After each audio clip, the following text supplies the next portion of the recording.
Entrevista a Anton Parks. Karmowan, háblenos de su trayectoria. Su primer libro El secreto de las estrellas oscuras, publicado por la editorial Nemki, propone muchos elementos inéditos sobre el tema de la civilización sumeria, pero también sobre los reptilianos Anunnaki y demás pueblos interdimensionales. Describe en detalle un universo muy denso. ¿De dónde provienen estos conocimientos tan precisos? Anton Parks, hasta donde puedo recordar, me parece que fui un niño más bien tranquilo, con la salvedad que siempre fui sensible, lo que a veces me causó problemas relacionales con el exterior, sobre todo cuando era niño. Me crié en un ambiente cristiano. Como muchos, fui al catecismo y tomé la comunión.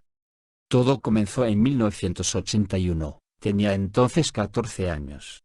En mayo de ese año, por una razón totalmente indeterminada, recibí mis primeros flashes. ¿Cómo explicar aquello en términos simples? Yo diría que siempre se manifestaron de manera espontánea en cualquier momento del día. Nunca he tenido control sobre este fenómeno.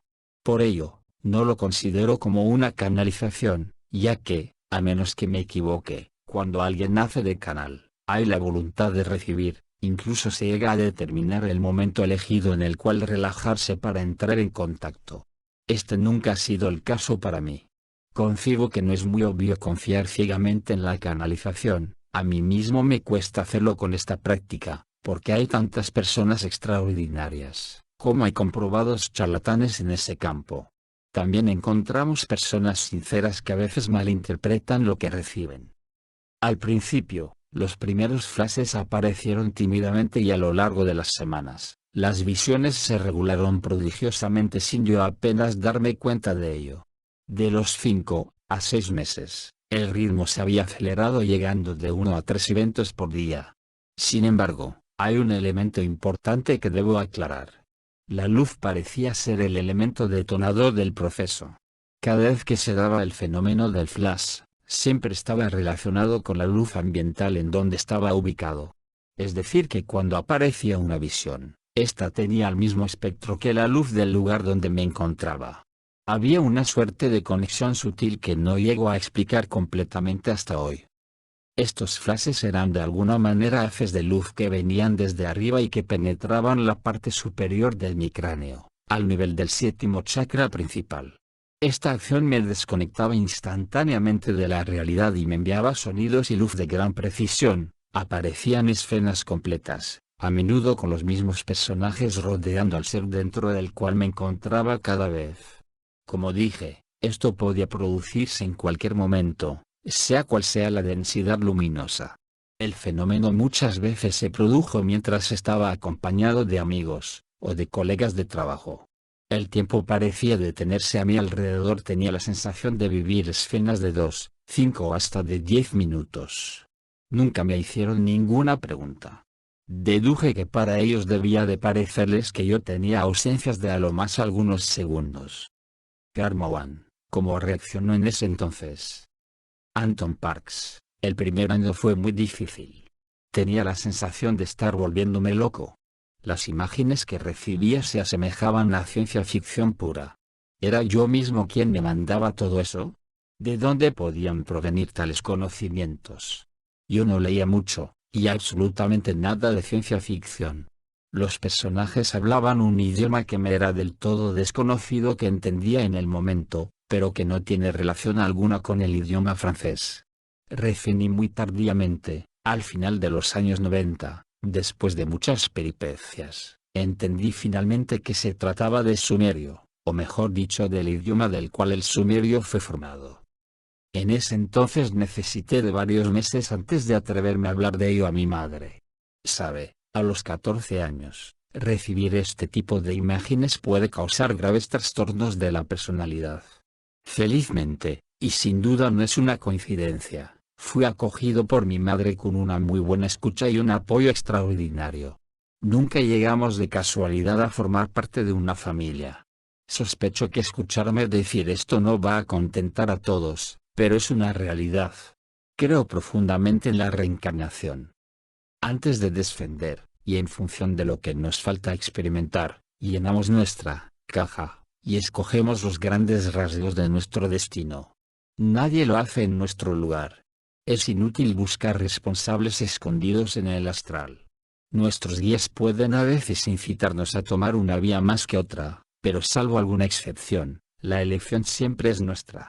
Cuando nos encontramos allá arriba, entre dos vidas, nuestros guías nos aconsejan y no dudan en señalarnos cuando hemos sido demasiado golosos en nuestras decisiones. El problema es que somos increíblemente testarudos y estamos llenos de dinamismo antes de volver a descender. Nos decimos a menudo, no hay problema, todo pasa. Me sucederá esta, o aquella cosa importante, conoceré a tal o cual persona, a veces ya la conocemos, en pocas palabras todo es posible y dentro de lo absoluto, en ese momento preciso entre dos vidas, estamos en conexión con nuestro yo profundo. El velo está en parte levantado. La vida y la muerte terrestre no hacen más que una unidad y no generan miedo alguno. Idílico, ¿verdad? Sin embargo, el descenso y la vida en la tierra son difíciles y eso lo olvidamos a menudo antes de descender. En lo que a mí concierne, tengo la sensación de haber mantenido el contacto con algo, o alguien, y eso también es lo que me ha permitido aguantar. Los que tuvieron la gentileza de leer mi primer libro habrán notado sin duda la dureza de varios pasajes. La vida que describo es bastante despiadada. No sé si tengo una relación directa con esta historia y si he sido o no el personaje, Sam, cuyo destino he dado a conocer. El hecho es que cada vez que he recibido estos flashes, me encontraba en el interior de su cuerpo.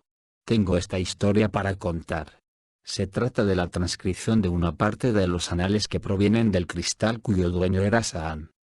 ¿He estado en contacto directo con el contenido del cristal? ¿Qué debo concluir del hecho que Sam estuviera relacionado frecuentemente con ese cristal, el Girku, y que la mayor parte de sus crónicas han sido registradas por él? Me hice muchas preguntas en ese entonces y casi enloquezco. Mi lado egoísta está tentado en afirmar, sí, he sido esa entidad. Y mi lado moderado diría más simplemente que he estado en contacto con entidades que poseyeron el cristal, aunque estas dos probabilidades no sean incompatibles. En fin, poco importa saber si he sido o no ese personaje de manos con membranas interdigitales cuyo primer nombre era Sam. Todo esto trastornó suficientemente mi vida para concluir que no es una coincidencia. Cuando en el 2001-2002 me decidí finalmente a poner por escrito toda esta historia, mi vida social y afectiva literalmente se desintegró. Me volví como un accidentado a la orilla del camino. Tengo la inmensa suerte de tener el apoyo de algunos miembros de mi familia, amigos fieles absolutamente extraordinarios, y hoy un editor que cree firmemente en este proyecto. Pero sabe, cuando uno emprende este camino, la soledad es terrible y pienso que es un paso obligado. Manifiestamente soy portador de un mensaje. Lo hago a la vez para los lectores que lo leerán y por supuesto para mí, porque el hacerlo me libera de un peso inconmensurable. Es verosímil que haya escogido recibir estas informaciones y luego transmitirlas a quien quiera escucharlas. Sin buscar influenciar a quien sea, tengo la convicción desde lo más hondo de mi ser que esta historia es verídica. Mi conciencia está tranquila y conozco el costo de desacreditar al prójimo porque no hay peor juez que uno mismo allá arriba. La historia redactada en esta serie de 3 volúmenes es la estricta transcripción de lo que he recibido durante 10 largos años. Karma One, ¿por qué ya no recibe estos flashes hoy en día? ¿Qué sucedió? Anton Parks, simplemente porque este fenómeno ocupaba demasiado espacio en mi vida. He vivido cerca de 18 años con una mujer excepcional. Era de pensamiento bastante cartesiano y tuve que hacer malabarismos para manejar los flashes y mi vida diaria. Unos 10 años después de las primeras manifestaciones, tuve la sensación de no poder llevar una vida normal si seguía dejando que estos flashes trastornen mi existencia. Ya me tocaba vivir la vida. Como lo dije, no controlo este fenómeno. Hasta era su prisionero. Hubo un hastío y me forcé en ya no recibir nada, por lo tanto hice todo lo que pude para bloquear el proceso. Pero el mecanismo estaba tan anclado que no desapareció de un día para el otro. A lo largo de las semanas y de los meses se fue desvaneciendo, la imagen se hizo cada vez menos precisa. Por el contrario, fue más difícil de disipar el sonido. poco a poco empezó a parecerse a las distorsiones de una radio cuando uno intenta sintonizarla. Al cabo de 4 a 5 meses, el fenómeno había desaparecido totalmente. Era el comienzo de 1991, de lleno en la primera parte de la Guerra del Golfo. Después de eso intenté llevar una vida ordinaria, mientras digería tranquilamente todas estas informaciones sin realmente saber qué hacer con ellas. Descubrí poco a poco obras que trataban de temas similares. Esto me llevó progresivamente hacia las tablillas sumerias.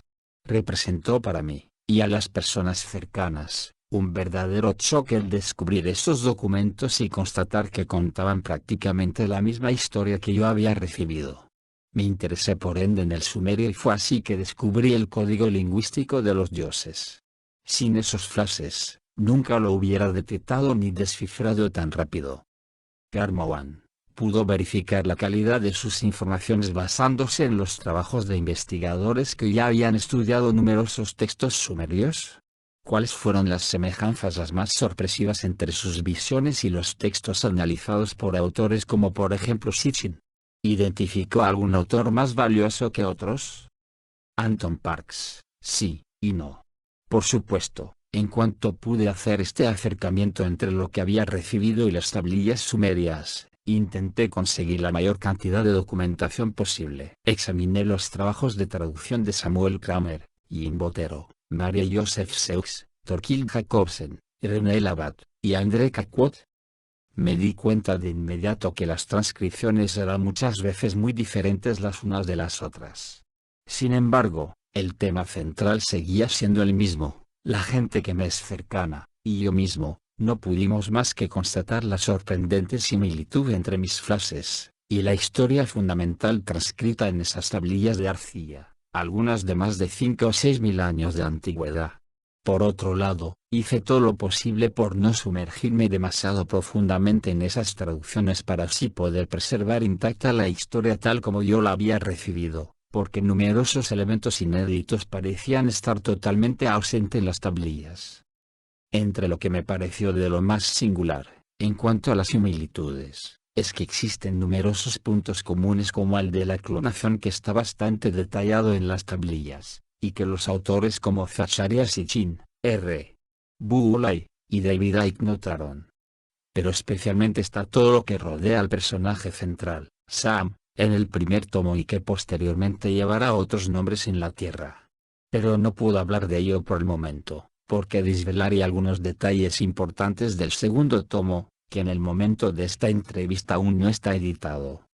Karmowan, trabaja usted muy detalladamente con el lenguaje, con la descomposición de las palabras sumerias, para analizar en ellas los significados profundos y la relación con algunas palabras de nuestros idiomas modernos.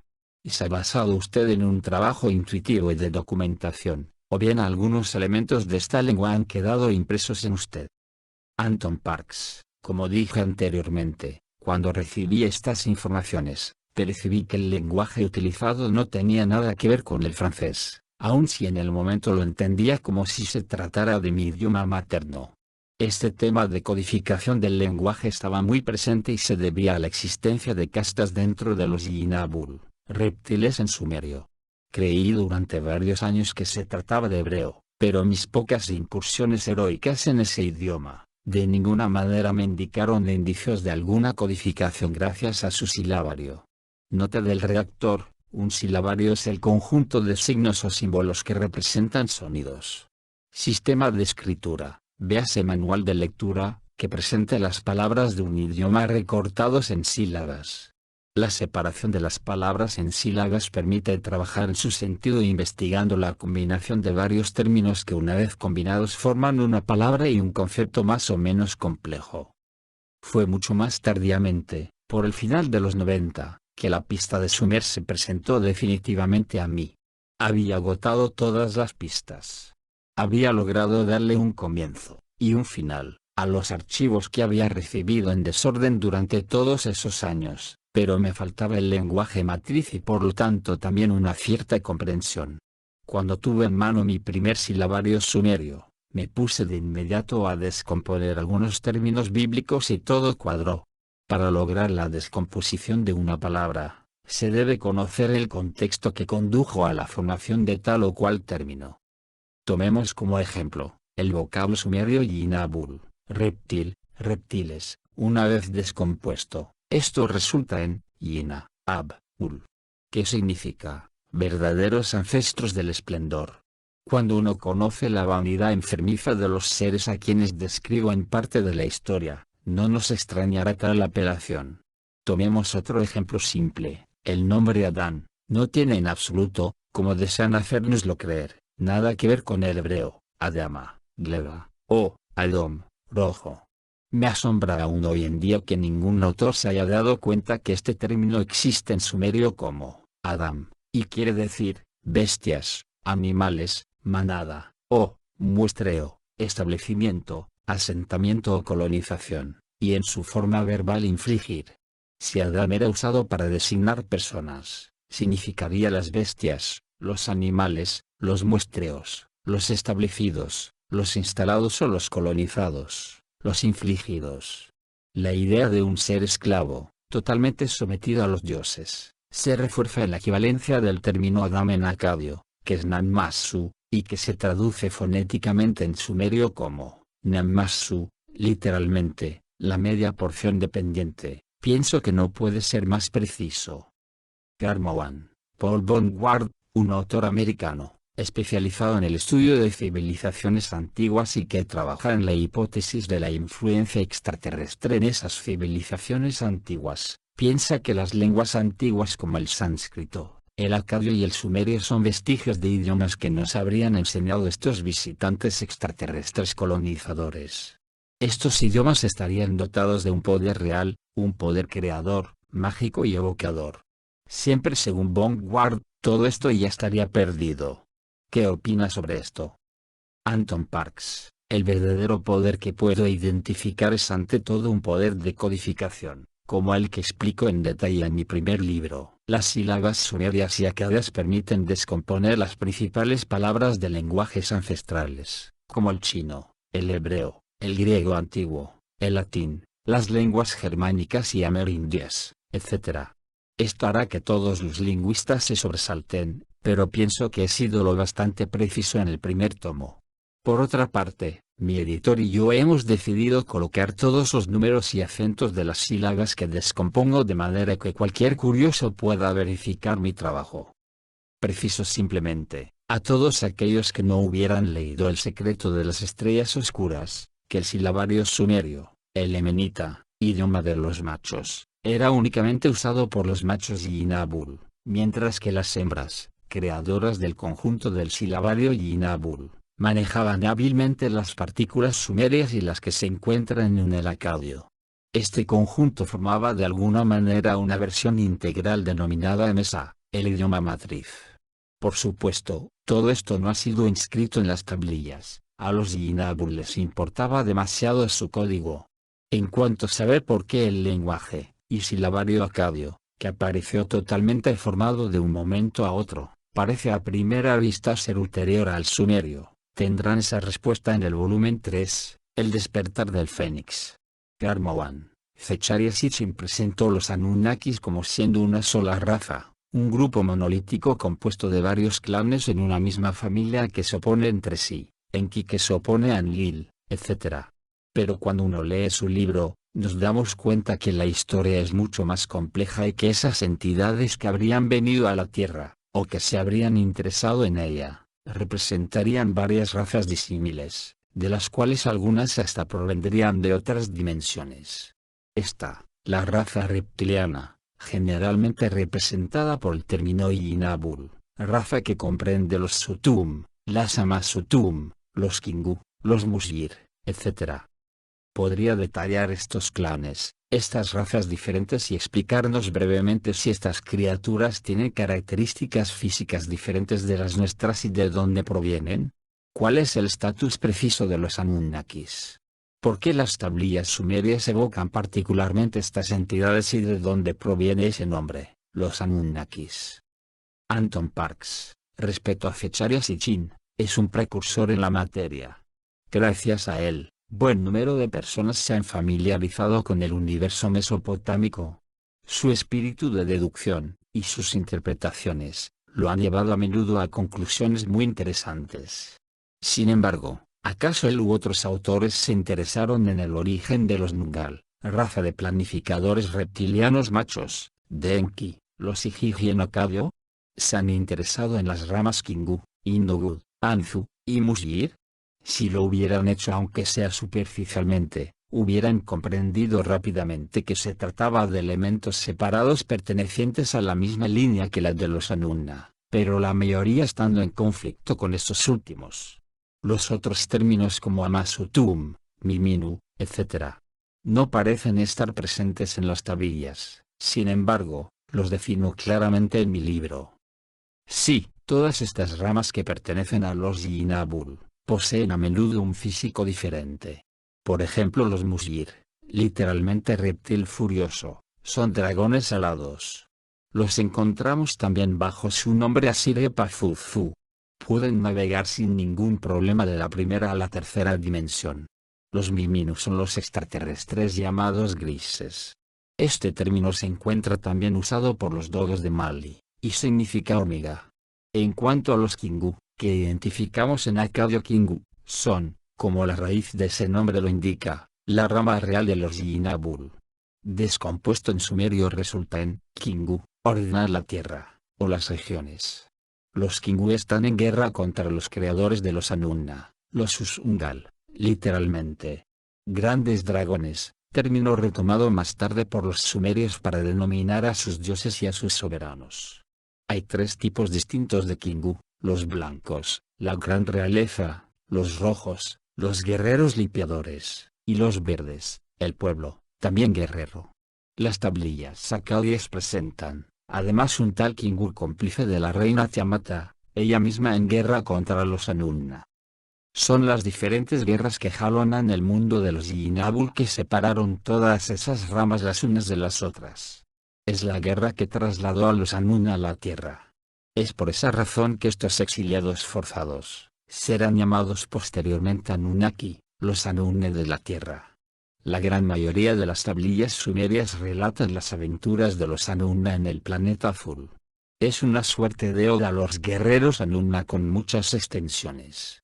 Se tratan de crónicas, más o menos detalladas, que relatan su establecimiento y especialmente su dominio sobre la humanidad, que transformarán genéticamente en ganado para su gran deleite, porque los Anunnaki tienden a la flojera. De ahí el hecho que sean considerados como dioses, o hasta Dios, en los ojos de la humanidad. Pero el Dios verdadero se encuentra en otro lugar, y sus emisarios angélicos no están lejos. Los que se interesan en los ángeles y en las frecuencias elevadas no deben de perder de vista que en el universo los opuestos se atraen siempre, para crear la unidad. En un mundo de separación como el nuestro, creer solo en ángeles es un poco como cubrirse la cara, y creer solo en sociedades secretas y en los reptilianos, lo que resulta en darle poder a estos últimos. Karmawan, justamente, en su libro, usted evoca la existencia de una suerte de casta de planificadores los Kadistu. ¿Quiénes son? ¿Representan una raza en particular o son más bien una comunidad de razas extraterrestres de orígenes diferentes? ¿En qué se acercan a la fuente original? ¿Cuál es su rol? A ese respecto, cuando habla de fuente original, ¿habla usted de la fuente primordial y original de todas las dimensiones de todo el universo? Anton Parks. Los Kadistu son los emisarios de la fuente original, Dios, de la cual todos hemos surgido. Encontramos este término en la forma Kadia Kadistu, que evoca una sacerdotisa de alto rango cuyo equivalente sumerio es, Nuyik, la no enferma pero también la imagen del mal. En los ojos de los mesopotámicos, la Kadistu es una prostituta sagrada. Insisto suficientemente en el rol del sexo, y su relación con lo divino en el primer tomo. No lo retomaré nuevamente. Por el contrario, lo que sí cabe recordar es que entre los Yinabul, las hembras, las sacerdotisas Amasutum, son las emisarias de la fuente y hacen parte de los Kadistu. Por lo tanto, no sorprende el encontrar estas sacerdotisas descritas mediante definiciones como la imagen del mal, al igual que Eva, que representa el pecado de la carne, porque ella es iniciada en el principio del bien y del mal, y como no enfermas, ya que conocen las virtudes de la sexualidad sagrada que aleja las enfermedades. Por otra parte, el término Acadio Cadistu descompuesto en Mesa, la lengua matriz, resulta en Cad-is-tu, literalmente, ancianos ensambladores de vida. Por otro lado, uno debe acercar este vocablo al latín caduceus, caduceo, símbolo de dos serpientes entrelazadas que representan las artes de la sanación y empleado hoy por médicos y farmacéuticos. Que se trate de las elevadas sacerdotisas Cadistu de las tradiciones acadias, o de los Cadistu, los planificadores, ambos poseen el secreto de los chakras simbolizado por el caduceo. Un buen manejo del conjunto de los chakras permite elevar la conciencia.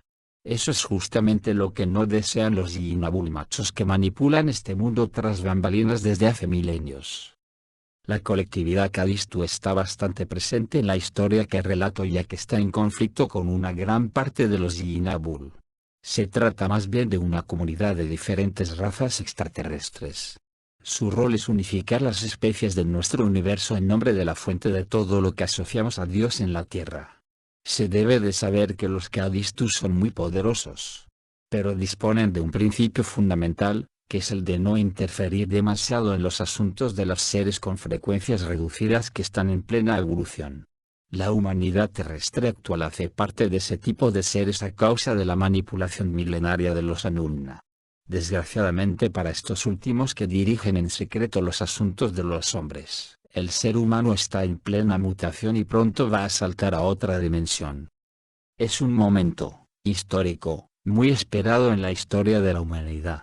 Los Cadistu nos vigilan más que nunca y nos mandan mensajes por el intermedio de personas que contactan directamente, mediante abducciones, o de manera alusiva, por contactos telepáticos, aunque hay veces que uno debe mantenerse vigilante, porque la mayoría de las personas contactadas de esa manera son de buena fe, pero pueden malinterpretar lo recibido. En el caso de abducciones, precisemos que los grises también las ponen en práctica, aunque estén habitualmente al servicio de los Yinabul. Los Cadistu son de alguna manera los Elohim de la Biblia, es decir los ángeles de Dios, de la fuente original.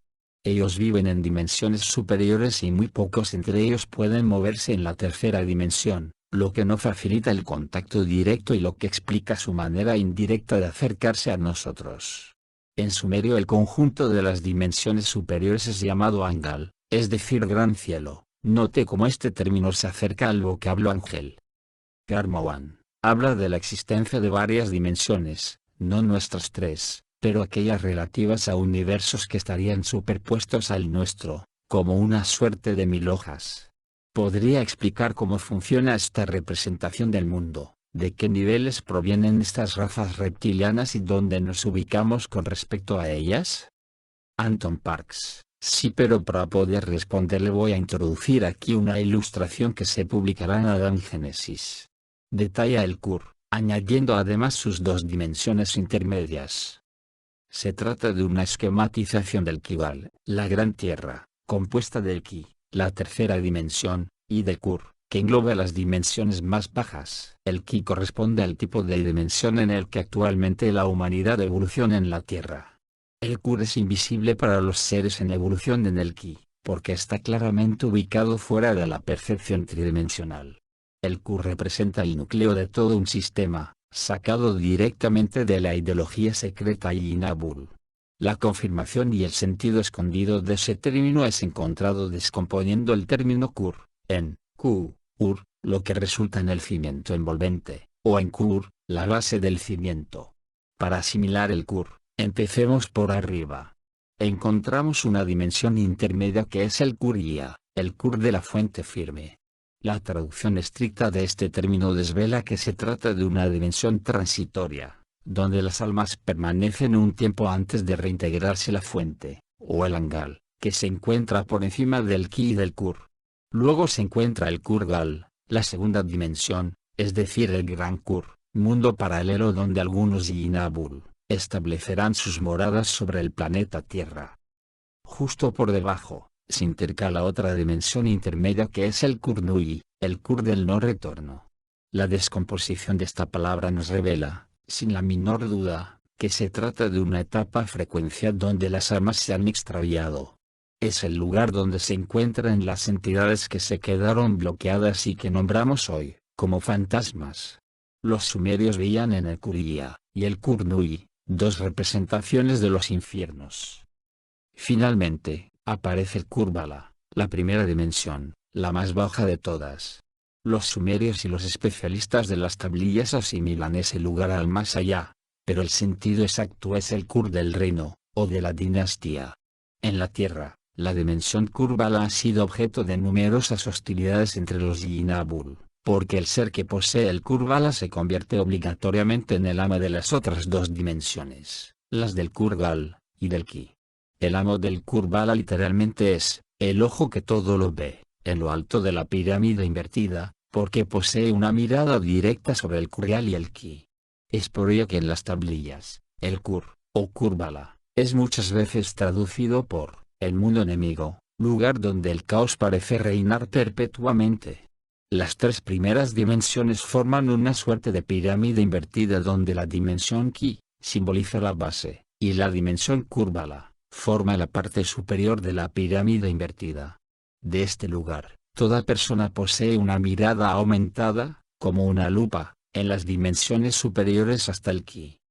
En lo que concierne a las dimensiones superiores, el Angal, esto funciona de modo parecido, pero de una manera invertida, desde arriba.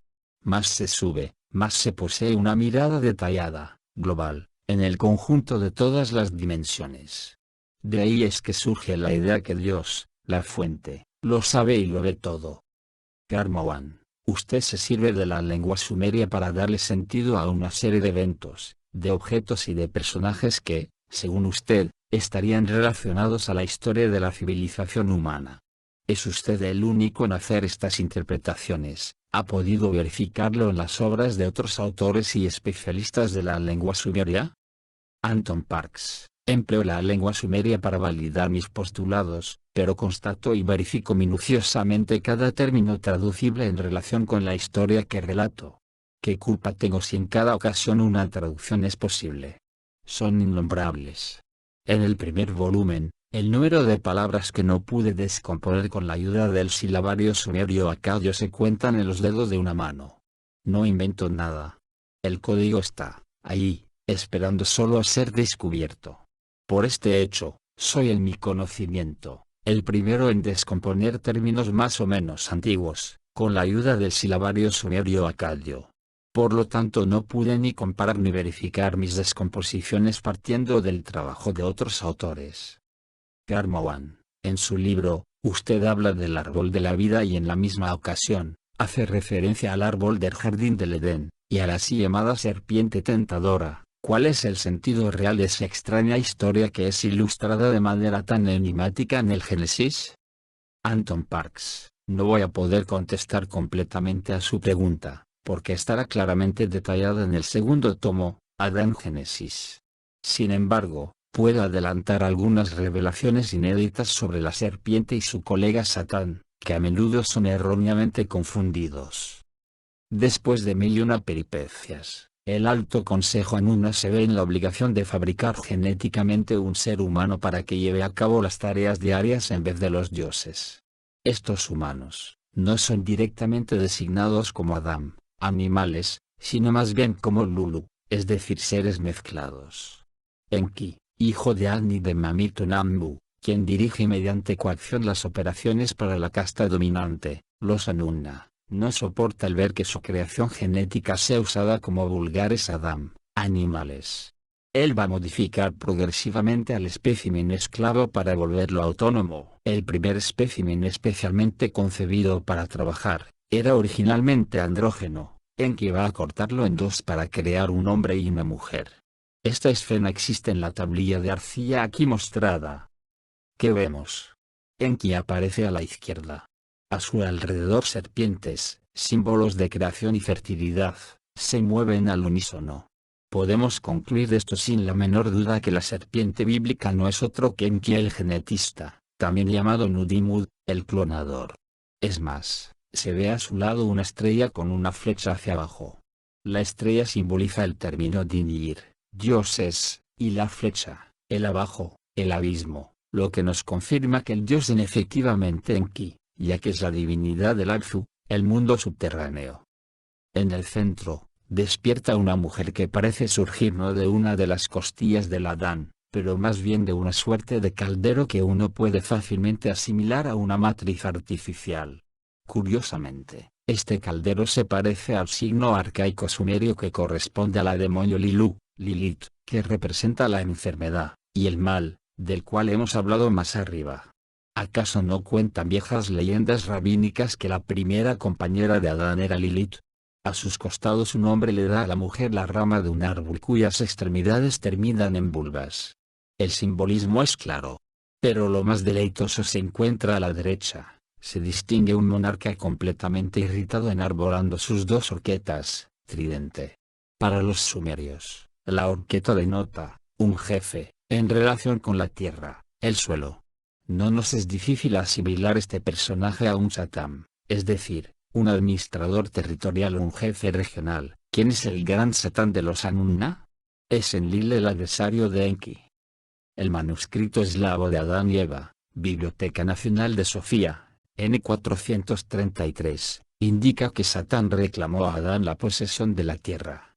Mía es la tierra, divinos son el cielo y el paraíso.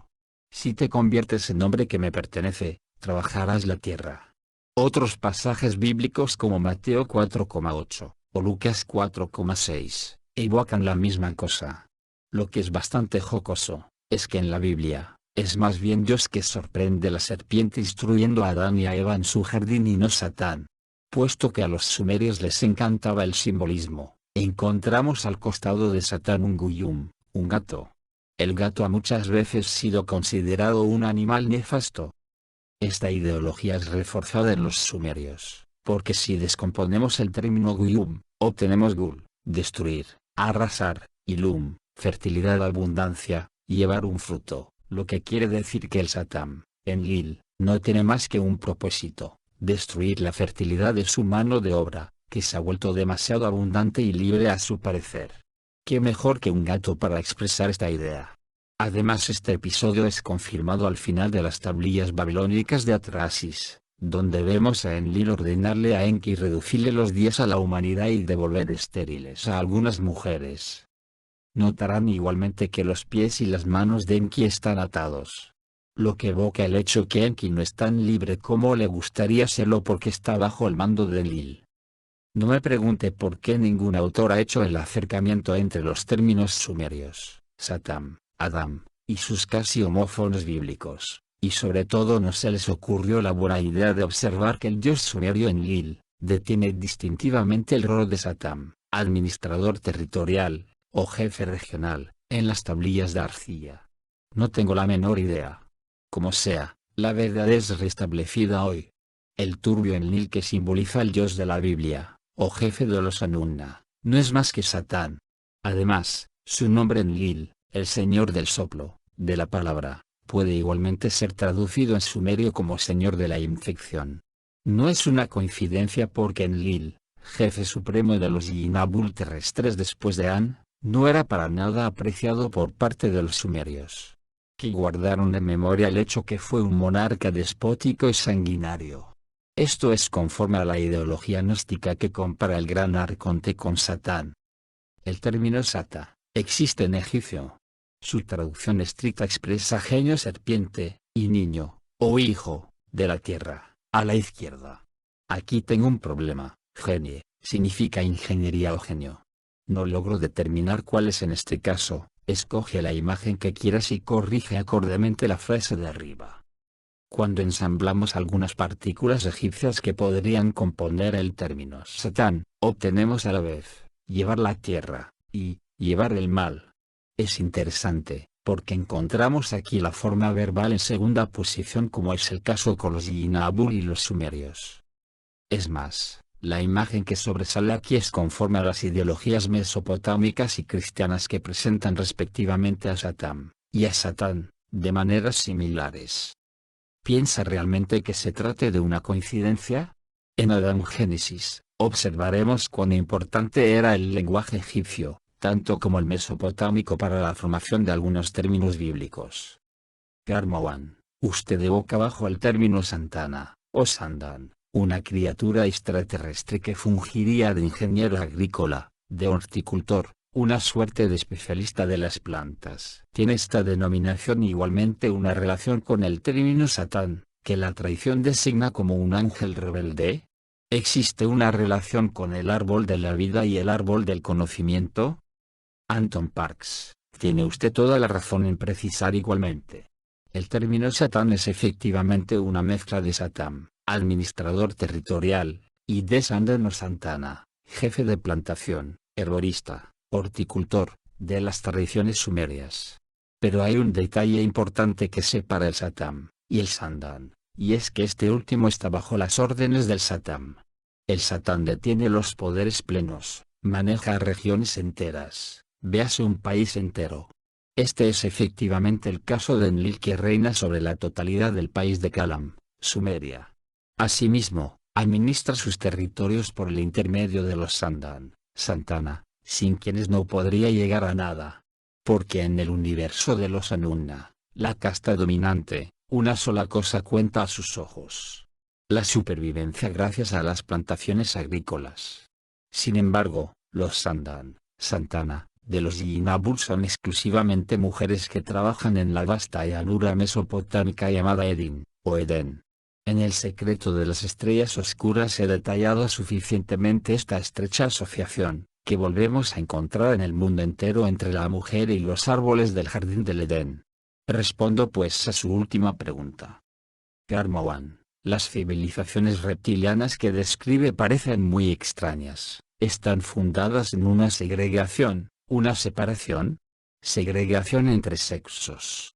Raza femenina, masculina, asexuada, robots, representados por los grises. ¿Es este el resultado de una decadencia donde la tecnología e ingeniería genética habrían tenido un rol preponderante?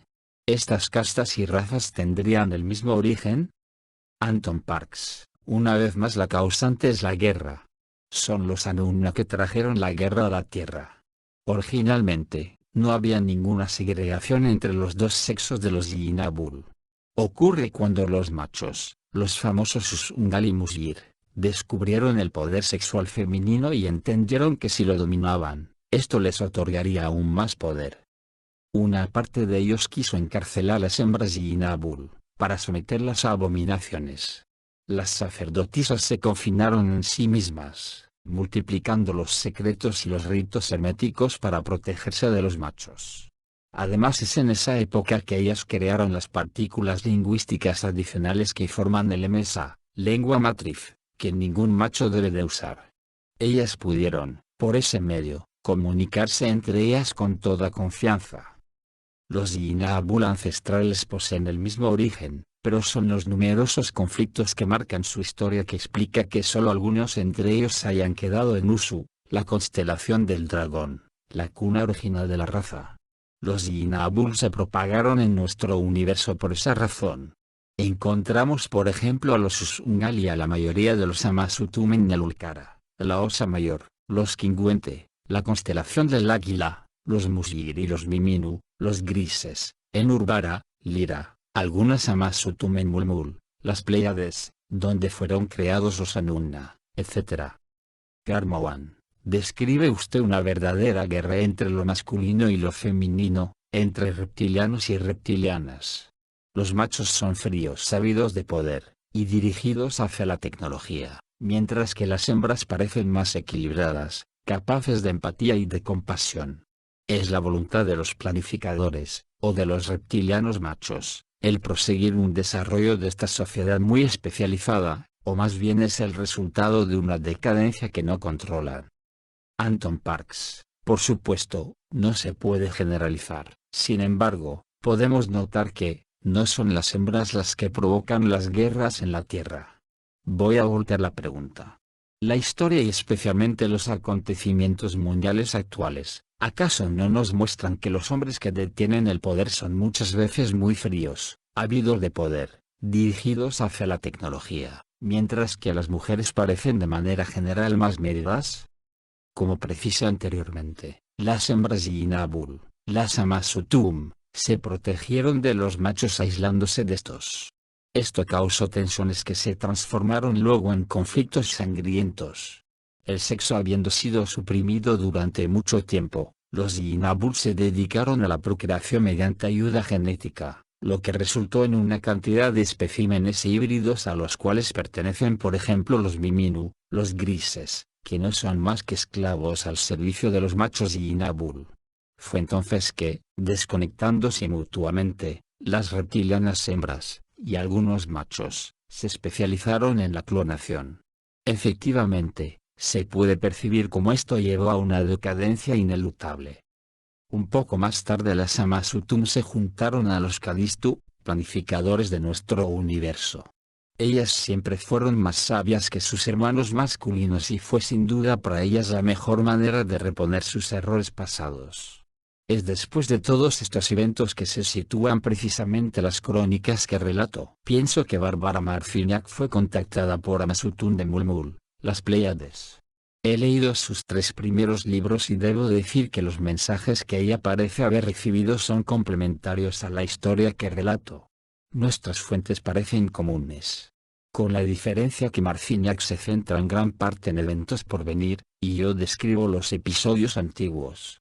Pero, aparentemente siguen siendo de actualidad. Karmawan, las antiguas religiones y numerosos cultos chamánicos veneran la naturaleza, vehiculan la noción de lo femenino sagrado. Los gnósticos, textos de Nag Hammadi, y la religión de los misterios profesan igualmente un culto a lo femenino sagrado y a Sofía, sabiduría, la entidad fuente de toda cosa en nuestro mundo. Sin embargo, hoy, nuestras religiones monoteístas, las religiones del libro, es decir el cristianismo, el judaísmo y el islam, son paternalistas, reverencian un dios masculino, Yahvé, Jehová, dominante y severo. Son adicionalmente cultos mesiánicos y redentores. En lo que concierne al cristianismo, parecería que el amor al prójimo y el culto de la Virgen, sean añadidos tardíos, provenientes en definitiva, de tradiciones paganas más antiguas. Los textos y autores gnósticos denuncian esas religiones patriarcales, conquistadoras y guerreras de ser como un tipo de virus inoculado por extraterrestres, los arcontes. Es razonable pensar que en realidad los gnósticos se referían a reptilianos machos cuando describen a los arcontes. Anton Parks: sí, estoy completamente de acuerdo. Desgraciadamente, no voy a decirle nada nuevo, al recordarle que se hizo todo lo posible para esconder la verdad sobre el origen y la apariencia de los dioses, que transformaron el código genético de la humanidad, en vistas de alienar a sus esclavos que consideraban a Adán, animales. No puedo resistirme en ofrecerle 2 traducciones distintas de un mismo pasaje, extraído de los manuscritos del Mar Muerto. El extracto en cuestión proviene del rollo 4Q544, donde descubrimos 2 personajes muy singulares que se aparecen a Amram, padre de Moisés. He dejado voluntariamente los que corresponden a los pasajes dañados y reconstituidos. La falsificación es elocuente, lo dejo juzgar por sí mismo. Traducción extracto del libro de Eisenman Robert y Michael Weiss, Dead Sea Scrolls Uncovered, Element Books, Shaftesbury, Dorset, 1992. Vía vigías en mi visión, una visión en sueños. 2 hombres se peleaban por mi respecto diciendo, y llevando un gran combate en cuanto a mí. Les pregunté, ¿quiénes son, que tienen el poder sobre mí? Ellos me contestaron, nosotros, hemos recibido poder y gobernamos toda la humanidad. Ellos me dijeron, ¿cuál de nosotros eliges tú para gobernarte? Levanté la vista y miré. Uno de ellos era de aspecto aterrador, como una serpiente, su abrigo multicolor pero muy oscuro, y miré nuevamente y, en su aspecto, su rostro como la de una víbora, y vi el otro que era de aspecto placentero. Traducción extracto del libro de Edward Koch, sacado del libro de Michael Weiss, Martin Abegg, y Edward Koch, Les Manuscrits de la Mer Morte, Edition Splon, 2001. En mi visión, la visión del sueño, y había 2 figuras que discutían con respecto a mí, diciendo, y se confrontaban violentamente en cuanto a mí. Entonces les pregunté, ¿cómo es que ustedes tienen autoridad sobre mí? Ellos respondieron, nosotros somos los amos de toda la humanidad y tenemos el poder sobre ella. Y me dijeron, ¿cuál de nosotros? Levanté la vista y vi uno de ellos cuyo aspecto era terriblemente aterrador, su traje era multicolor y muy oscuro, y vi el otro que era de aspecto agradable. Como han podido notar, la traducción del 2001 completamente eliminó dos pasajes de la versión de 1992. Solo la S del término serpiente necesitó reconstrucción, y la palabra víbora es totalmente visible. Si no se trata aquí de una modificación premeditada, ¿de qué se trata?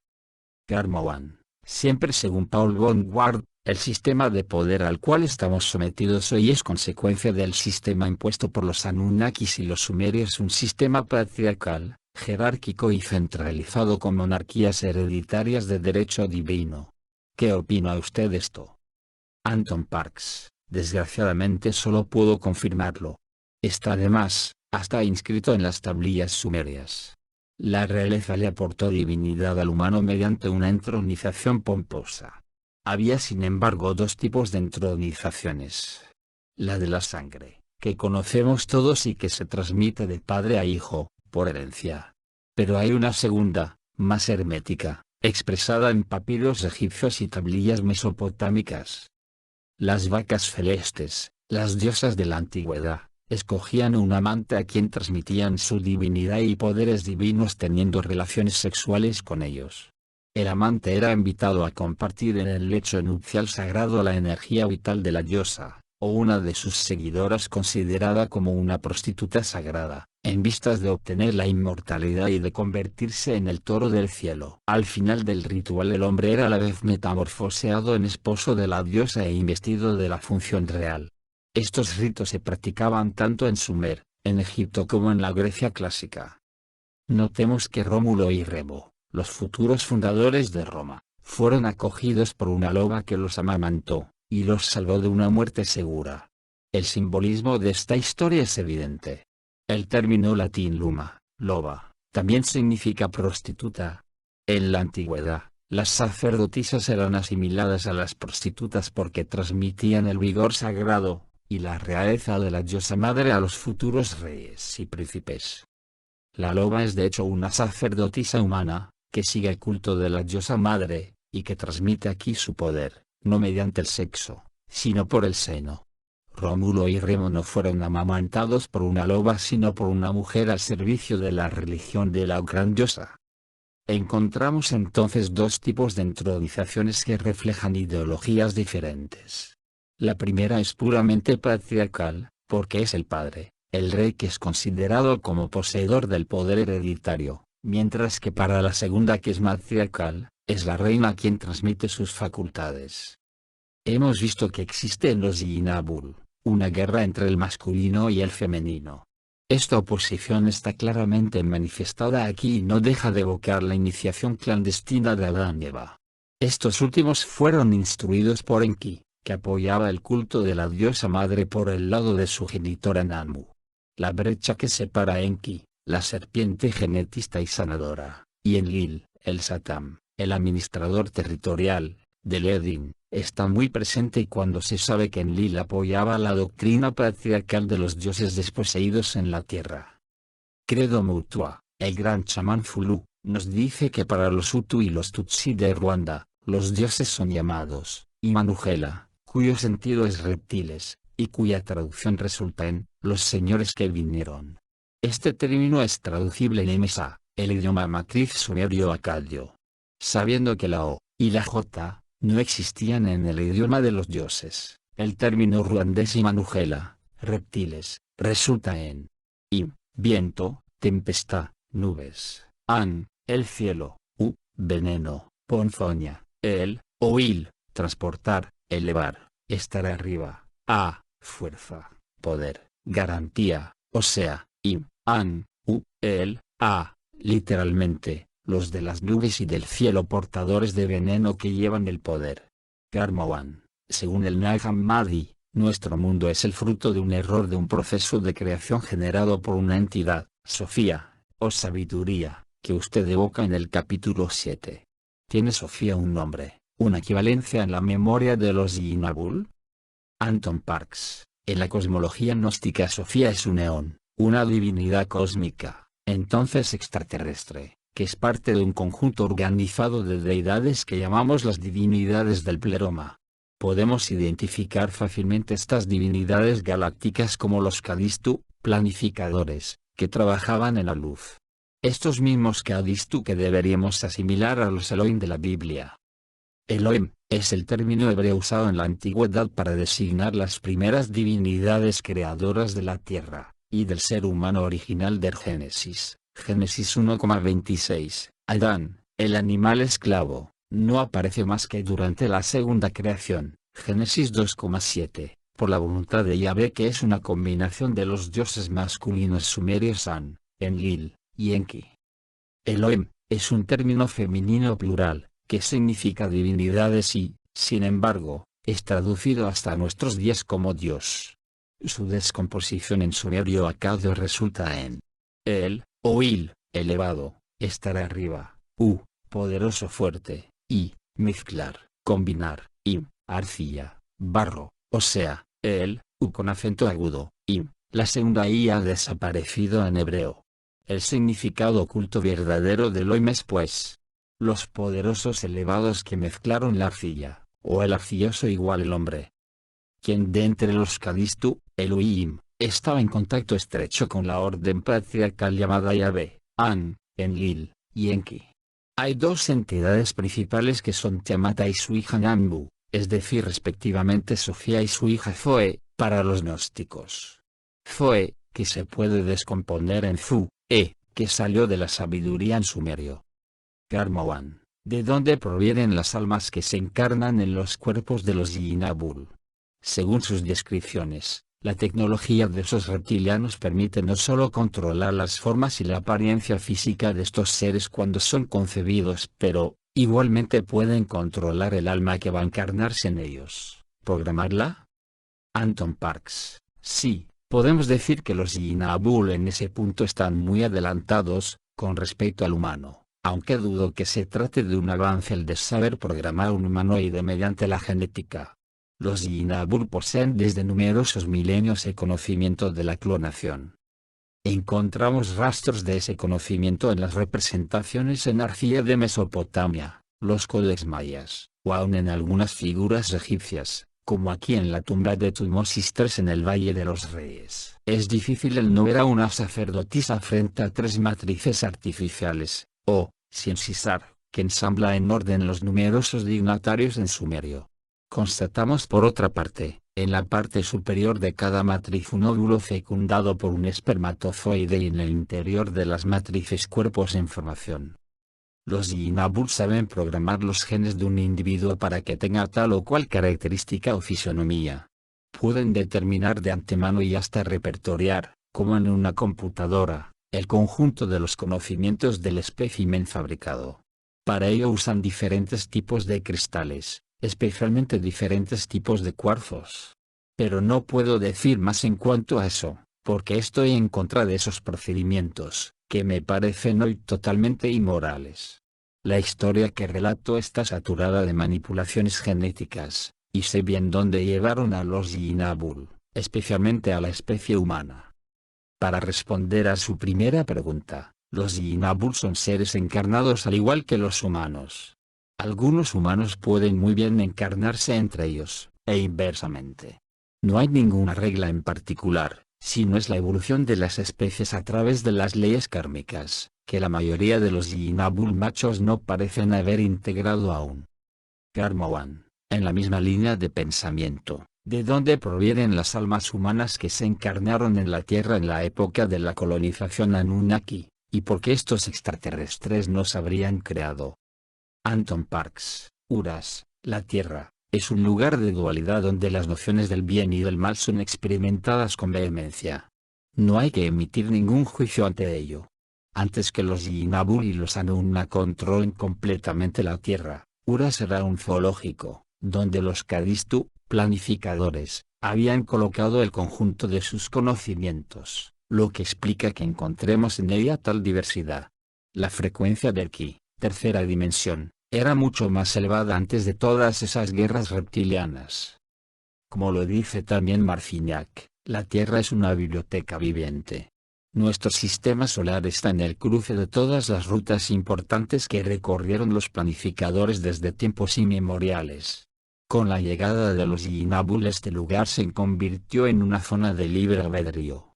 Muchos consideran que es una suerte el poder encarnar en la Tierra hoy en día, porque la instrucción es intensa y totalmente inhabitual. Lo que se puede aprender en varios milenios terrestres en otras partes de la galaxia, puede tardar 1 o 2 vidas aquí en la Tierra. Pero la situación va a cambiar próximamente. Esto hace parte del orden de las cosas y las almas que se encarnan en la Tierra desde hace varios milenios, y que aún no han terminado su enseñanza, lo saben muy bien. Esto explica, pienso, el hecho que cada vez más almas se encarnen en la Tierra. Ellas quieren aprovechar esta situación hasta el último momento. Como lo ha entendido, los Yinabul permiten este orden de cosas por sus acciones pasadas y presentes, hábilmente disimuladas. Los Yinabul truncaron el código genético de los seres humanos para transformarlos en Adam, animales, a su servicio. Esta situación es aún de actualidad en nuestros días, especialmente cuando distinguimos con desapego comportamientos anormales y muchas veces inhumanos de los dirigentes de este mundo al servicio de los sepultureros galácticos que los Kadistu, planificadores, llaman Ilimana, bestiario celeste. Lamento repetirme, pero, las almas que se encarnan en la Tierra saben dónde están entrando. El hecho que la mayoría de los Yinabul se hayan convertido en forajidos galácticos y que estén en conflicto con la comunidad planificadora de nuestro universo, no es incompatible con el trabajo kármico llevado a cabo aquí abajo. Todo no es más que un tema de perspectiva. El alma, que habrá probado la negación en todas sus formas en la Tierra, se hará justicia a ella misma cuando vuelva a estar allá arriba. Terminará por experimentar la afirmación universal, poniéndose al servicio de su prójimo y luego de la fuente, Dios, de donde proviene y hacia donde regresará de todas maneras. Los caminos tortuosos y con desvíos que seguirá para llegar a esa meta y que sin duda engendrarán diferentes formas de sufrimiento no le conciernen más que a ella. Karma One, según usted, los reptilianos machos se alimentan de los miedos, los traumas y de todas las energías negativas liberadas por las hembras cuando están en cautiverio. Las religiones y los cultos sacrificiales tendrían por meta entregar la energía, liberada por el trauma y el miedo a las entidades veneradas durante el sacrificio. Estas prácticas provienen del hecho que las entidades reptilianas están ávidas de energía. Algunos autores evocan prácticas similares entre los hombres. Anton Parks, sin duda quiere hablar de un autor como David Icke. Tengo mucho respeto por ese hombre, aunque manifiestamente se encuentra en el miedo y que todos los reptilianos representan para él seres maliciosos. A pesar de esta posición, a mi parecer discutible, por las razones evocadas en el primer tomo, debo confesar que Icke tiene razón en cuanto a varios puntos. Los reptilianos terrestres como los Anunnaki, o sus descendientes directos, necesitan absorber energía baja que puede emanar del ser humano, cuando tiene miedo, por la simple razón que la frecuencia terrestre, el ki, la tercera dimensión, es más elevada en la Tierra que los diferentes mundos que ocupan en la galaxia. No olvide que los Anunna llegaron a la Tierra por azar. Tuvieron muchas dificultades en adaptarse a ella. Desde su llegada a la Tierra, los Anunna y sus acólitos consanguíneos no han dejado de llevar a cabo manipulaciones de todo tipo para bajar la frecuencia del ki. La casta dominante de los Yinabul machos no conoce el amor como ciertos humanos lo han integrado. El ser humano, aún disminuido hoy, representa pues siempre un peligro para esta comunidad. En El secreto de las estrellas oscuras, he explicado con lujo de detalles el rol de la mujer, más precisamente el rol de las sacerdotisas Yinabul, en el seno de la comunidad reptiliana y la relación que ellas tenían con los planificadores de los que formaban parte. He detallado el poder de la feminidad que llamamos en la Tierra el poder de la diosa. Diferentes Yinabul machos, como los Musyir, y algunos Usungal, han efectivamente apresado hembras para sustraerles su poder por la fuerza y la tortura. Esto resultó en una decisión radical dentro de los Yinabul, que no se resanó más que cuando las hembras Yinabul se integraron a los Kadistu, planificadores. Sin embargo, Cuando algunas de estas sacerdotisas quedaron varadas con los Anunna en la tierra, no pactaron sistemáticamente con estos últimos. ¿Acaso no es este el episodio que uno encuentra en el jardín del Génesis, donde Enki, la serpiente, al servicio del orden patriarcal, y Nabul se pone a iniciar clandestinamente a los Adam, las manadas colonizadas? Ver anteriormente las definiciones de Adán, con la ayuda de extrañas hembras llamadas Lilith. Lilith es de hecho una aliada de la fuente, el verdadero Dios, y es por esa razón que fue demonizada por las organizaciones religiosas, que encarnaron las diferentes religiones del planeta. Observemos que la ideología gnóstica apoya este estado de las cosas, ya que según ella, los principios del bien y del mal están invertidos en la Tierra. El episodio de la iniciación, disimulada, del hombre no es propia del Génesis bíblico y se encuentra en muchas representaciones alrededor del mundo, como aquí en el Codex Borgia, lámina 57. Una sacerdotisa, estrella oscura, inicia a un hombre al conocimiento del árbol sagrado. La noción de estrella oscura es expresada 2 veces en esta figura. Una primera vez arriba donde se ve claramente un astro y su lado oscuro, y una segunda vez en cada mano de la sacerdotisa, donde aparecen una estrella y un jaguar, símbolo de la noche. Note los símbolos lunares en la sacerdotisa que evocan un fluido menstrual, sacralizado en los ritos tántricos de la India. Entre los dos personajes se encuentran 2 serpientes que esquematizan Ida y Pingala, las 2 corrientes sutiles de la Kundalini, que permiten hacer subir la energía a lo largo de la columna vertebral. Como lo muestra el dibujo, la ascensión de estas corrientes sutiles ofrece la posibilidad de alcanzar el mundo de las estrellas, y el movimiento opuesto, descendiente, aporta una pequeña muerte, ilustrada por el cráneo ubicado en el pote o copa que simboliza el primer chakra, llamado Muladhara, en sánscrito, el lugar de la raíz. Este término descompuesto en sumerio, Mul, Ad, para, se traduce como, el destello que se propaga en la copa. Karmowan, Nigel Kerner, un autor británico que ha escrito un libro sobre los grises, los describe como robots, una suerte de drones exploradores encargados inicialmente de restaurar el patrimonio genético deficiente de sus creadores. Estos robots orgánicos, ellos mismos en decadencia genética, se habrían vuelto autónomos de alguna manera, perdiendo con los siglos el contacto con las entidades que los crearon. ¿Qué piensa usted de esta descripción? ¿También evoca usted los grises con el nombre Miminu? Anton Parks, sí, es el término que recibí en ese momento. Imaginé mi sorpresa de encontrarlo más tarde con los dogos de Mali, donde esa palabra significa hormiga.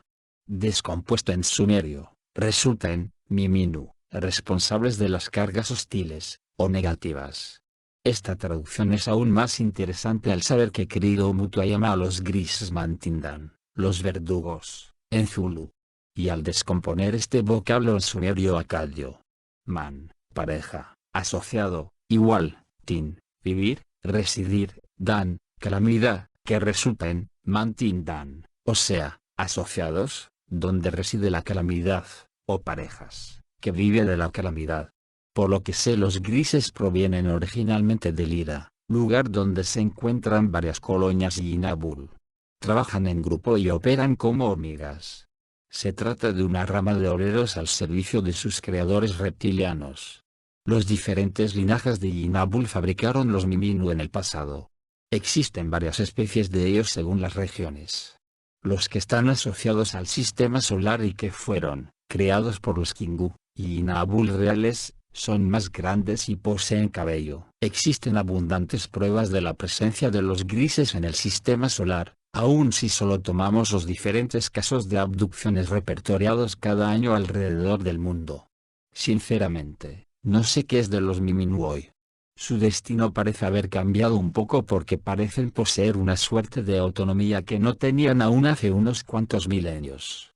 La historia que relato, es decir lo que he recibido, se detiene hace más de 2000 años atrás. Mis conocimientos se terminan en esa época. Karmowan, según ciertos autores, como el chamán querido Mutua, Agenda Reptiliana, Robert Boulay, Serpientes y Dragones Voladores, Zecharia Sitchin, Mark Amaru Pinkham, William Bramley, etc., Habríamos sido fabricados en parte por esos Anunnaki. Por el contrario, John Lass, al igual que la tradición gnóstica, afirma que los reptilianos quieren hacernos creer que son nuestros creadores y que nosotros somos sus criaturas. ¿Qué hay de eso? Anton Parks, una de las manipulaciones más sobresalientes de los Yinabul es haber alienado el ser humano con el fin de convertirlo en un animal a su servicio. Para ello, los Yinabul partieron del humanoide original que combinaron con sus propios genes y los de simios. El ser original fue ensamblado por los Callisto, planificadores. Su rol era el de mantener el animalario del jardín planetario.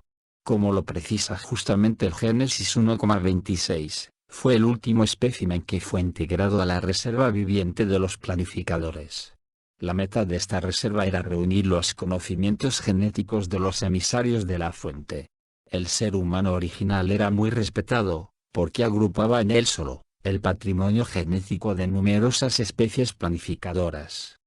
La combinación particular que los Yinabul debieron imaginar para obtener sus Adam, representa una composición totalmente imposible de llevar a cabo para los científicos humanos de nuestros días. Se trata del mismo tipo de manipulación que habían llevado a cabo los Callisto, planificadores, para ensamblar el ser humano original. Es Enki, el hijo de Anidenamu, el que se encargó de esta triste tarea mediante coacción. Esta será desarrollada en el segundo tomo. Yo llamo a esta combinación genética sangre mezclada en el primer tomo. No daré nunca informaciones complementarias sobre este tema por las razones invocadas anteriormente. La humanidad posee un destino prodigioso. La meta de la humanidad no es reproducir los errores de los escamoteadores reptilianos que se hicieron pasar por sus creadores. Por otra parte, el triste aspecto del Adam, animal, es atestiguado por varias tradiciones. Especialmente en los textos apócrifos, que son documentos de la misma época que los escritos bíblicos, pero que no son aceptados por la Iglesia. ¿Por qué? Porque estos textos acuden fuertemente a la versión oficial. Apócrifo, el libro de Adán, extractos de los capítulos 13 y 15, editorial Robert Laffont, 1980. ¿Quién me sumergió en esta tristeza infinita de los malos ángeles cuyo olor es fétido, cuya forma es abominable? ¿Quién me arrojó en medio de estos genios del mal? ¿Acaso debo de desarrollarme y crecer en un ambiente que detesto, entre seres cuyas obras aborrezco? ¿Acaso debo tomar sus formas, habitar en sus moradas? ¿Por qué ha sido cambiada mi forma primitiva? Ah, que me dejen regresar a la estancia de paz, con la que aspira mi corazón. Que me devuelvan a las reuniones celestes y las entrevistas y los rezos llenos de fusión de los pacíficos, que me iluminen de la luz de arriba y que sea al fin despojado de esta envoltura de oprobio. ¿Cuánto tiempo estaré ligado a este cuerpo de barro? Apócrifo, el Apocalipsis de Adán, textos gnósticos de Nag Hammadi, NH Codex 5, editorial Ganesa, 1989. Cuando el Dios me hubo moldeado de tierra al mismo tiempo que Eva, fui con ella hacia una gloria que ella había percibido en el león de donde provenimos. Ella me enseñó mediante una palabra el conocimiento del Dios eterno. Entonces nos convertimos en algo semejante a los grandes ángeles eternos. Éramos superiores, de hecho, al Dios que nos moldeó y a las potencias que están con él, pero que no conocíamos. Entonces, llevado por la ira, el Dios amo de los eones y de las potencias nos dividió. Desde entonces, hemos sido instruidos, como hombres, de las cosas mortales. Luego, hemos conocido al Dios que nos había moldeado, porque no éramos independientes de sus poderes. Y le servimos en el miedo y la esclavitud. Y en consecuencia, nuestros corazones se oscurecieron. Credo Mutua, nuevamente él, denomina a los reptilianos que dirigen este mundo los Chitauli, cuyo sentido es dictadores en Zulu. Nuevamente, este término es traducible en sumerio. Sita, grupo, ul, esplendor, antiguo, y, dominar, controlar, ya sea Sitauli, el grupo del esplendor que domina o el grupo de antiguos, que domina. Esta traducción recuerda el sentido del término sumerio para reptiles, Yinabul, verdaderos, ancestros, del esplendor. Karmawan, siempre según estos autores, los reptilianos estarían aún en la Tierra. Algunas ramas o razas vivirían en un mundo subterráneo. Otros controlarían a algunos de nuestros dirigentes, habiendo de alguna manera tomado el control y creado linajes hereditarios de la nobleza reinante. ¿Qué piensa usted de esto? ¿Se puede hablar de un plan reptiliano destinado a manipular este mundo así como nuestras almas? Anton Parks: los reptilianos están en conflicto entre ellos desde hace mucho tiempo y esa guerra perdura en la actualidad en la Tierra. La humanidad entera está pagando un alto precio por ello. La Tierra es de relevancia considerable para los Yinabul machos. Los eventos geopolíticos actuales no son mi especialidad, pero las informaciones de las que dispongo hoy gracias a lo que he recibido durante 10 largos años, me dejan concluir lo siguiente. Desde que no están en contacto directo con sus recreadores, el ser humano está deseoso de procurar tener la impresión de dominar su propia historia y su destino. Se atrinchera en la versión oficial confeccionada por la autoridad dominante, ella misma manipulada tras bambalinas por los Yinabul machos. Ver a ese respecto la introducción de la serie en el tomo 1. Los Anuna y sus descendientes terrestres están en guerra contra los Yinabul reales llamados Kingu, que pretenden ser dueños de la Tierra. Esta guerra muy antigua no debería afectar en nada a la humanidad actual. Sin embargo, los Yinabul machos se sirven de la humanidad como carne de cañón. Los humanos, que a sus ojos no son nada más que Adam, animales, se matan entre sí por cada uno de los dos clanes mediante conflictos hábilmente interpuestos. Más sencillamente, pienso que las Fuerzas Armadas angloamericanas trabajan para la facción Anuna y sus descendientes directos, mientras que los Yinabul reales se sirven de los países nórdicos para combatir a sus enemigos consanguíneos. Los que se consideran en lo alto de la pirámide social Yinabul son los reales llamados Kingu Babar, es decir, los Kingu albinos. Son reptiles de piel blanca extremadamente temibles. Aborrecen a los Usungal, sus Anuna y sus descendientes, lo que no les impide aliárseles cuando les conviene. Esta historia increíble de la raza pura, Arya, se origina ahí. El rey Sulji, de Ur, 2094-2047 a.C., soberano de Sumer y de Akka, fue deificado durante su reino con el fin de marcar su origen divino. Y se le ve en este sello de arcilla frente a un dragón que le transmite el poder divino. Uno de sus himnos precisa que Sulji posee una mirada feroz y que nació de un Usungal, gran dragón. Aunet 585. Existen varias fuentes diferentes que atestiguan que los Estados Unidos estarían aún en guerra contra Alemania hoy. Notemos simplemente el hecho que jamás se firmó un tratado de paz entre los aliados y Alemania al final de la Segunda Guerra Mundial. ¿Es realmente un olvido? Los Anuna y los Kingu reales usan los seres humanos como peones y la Tierra como una gran tabla de ajedrez. Ellos saldan sus cuentas de esta sórdida manera desde hace milenios. Los unos como los otros piensan de tener mayor poder y por ende mayor derecho sobre Uras, la Tierra. Los Usungal Anuna y sus descendientes se esconden en cuevas y otras cavidades terrestres. Los más puros, o inalterados, entre ellos no soportan, o ya no, la tercera dimensión, el Ki, que no deja de remontar su frecuencia con el paso del tiempo. Algunos entre ellos frecuentan más bien la segunda dimensión que, por su densidad particular en la Tierra, podría muy bien corresponder a la tercera dimensión en otro planeta. Por lo que sé, los albinos reales no tienen este problema de frecuencia. Los que viven en la Tierra se ubican más bien en los polos o en las cercanías del Azu, el mundo subterráneo. No tengo conocimiento que estén residiendo en el mismo Azu. Los reales poseen también zonas debajo de algunas montañas y bases en el conjunto del sistema solar, incluido la Luna. El agrupamiento Yinabul del cual hizo parte el ser de quien relato las crónicas en esta serie se encontraba entre dos colectivos consanguíneos opuestos.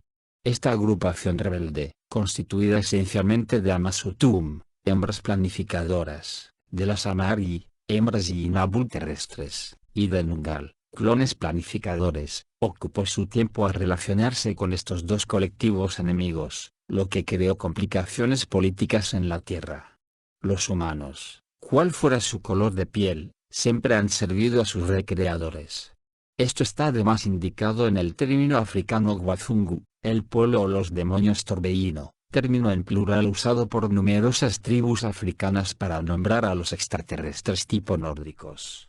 Su descomposición en sumerio acadio nos trae un sentido profundo. Wa, entendimiento; zu, sabiduría, conocimiento; un, gente, población; gu, llevar ofrendas alimenticias, comida, comer, o sea Wazungu, los del entendimiento y del conocimiento por quienes la población lleva ofrendas alimenticias, o comida. La desintegración del lenguaje original en millares de idiomas distintos, descomponibles en sumerio acadio, resulta de estas oposiciones de los Yinabul rebeldes, al servicio de los Kadistu planificadores, y de los otros dos clanes que se pelean la legitimidad de la tierra. La desaparición progresiva del lenguaje del cielo en boca de la humanidad fue escalonada, no para reinar mejor, sino para desorganizar el sometimiento del humano por los Kingu reales, y los Anunna. ¿Acaso no hay ahí una esperanza rotunda? Los que cuidaban del jardín y que le dieron un mínimo de autonomía a la humanidad, sabían muy bien lo que hacían. Las tradiciones religiosas los han transformado en los enemigos de Dios, cuando se trata de lo contrario. Estos seres, en su gran mayoría al servicio de los planificadores, no han dejado de codificar los lenguajes de la Tierra para evitar una mundialización que solo tendría por meta el centralizar los poderes, hacia quienes usted sabe, y robotizar a la humanidad. ¿Entiende usted finalmente lo que está sucediendo? Los conflictos mundiales, los atentados, la creciente inestabilidad no están aquí más que para servir a los carroñeros. Prosiguen así su pequeña guerra interpuesta, intentan reducir la frecuencia del ki, tercera dimensión, que se supone debe de servir de trampolín hacia niveles superiores, y debilitan al humano. Ha llegado el momento de descodificar lo que ha sido encriptado. Como lo demostré en El secreto de las estrellas oscuras y un poco aquí, la descomposición de muchos términos provenientes de todas partes de la Tierra es posible gracias al lenguaje codificado de los Yinabul rebeldes. Estas informaciones son preciosas, porque revelan los orígenes de la humanidad así como el camino a seguir. Este camino espiritual no es otro que el del espíritu y de la luz que relaciona a los unos y los otros a una conciencia universal que no se limita a este planeta. El término espiritualidad viene del latín spiritualis. El mismo proviene de spiritus, espíritu. En la lengua de los dioses esto resulta en, sí, luz, pirik, brillante, y la forma verbalus, estar cerca de, seguir, alcanzar, lo que nos da, sipirigus, seguir la luz brillante. Esa luz a la que llegaremos todos algún día, tanto humanos como Yinabul.